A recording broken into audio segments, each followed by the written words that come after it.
Welcome to Daniel, Verse by Verse, a daily devotional.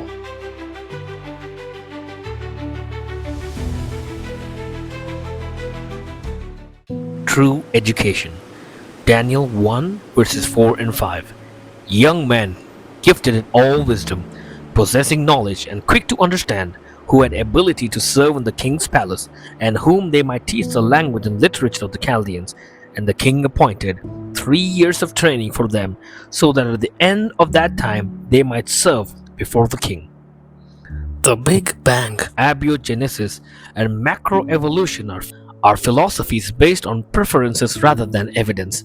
For this reason, evolution amounts to little more than a theory and a faith tradition.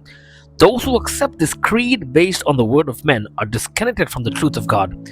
Groping through the darkness of life without meaning, survival of the fittest becomes law, and love grows cold in the wake of selfish indulgence.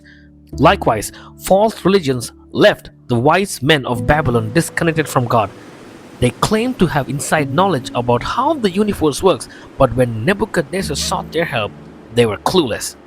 They were forced to confess, "It is a difficult thing that the king's request, and there is no other who can tell it to the king except the gods, whose dwelling is not with flesh."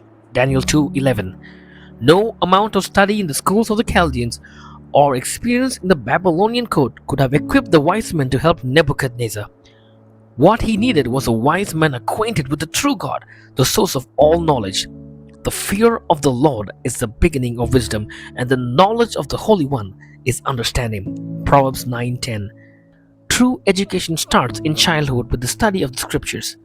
You shall teach them diligently to your children, and shall talk of them when you sit in your house, when you walk by the way, when you lie down, and when you rise up. Deuteronomy 6:7.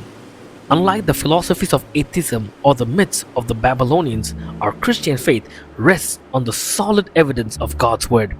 Because Daniel had a true education, he was able to point Nebuchadnezzar to the one who could help him. As we spend time with God in his word, we'll also be prepared to point others to him.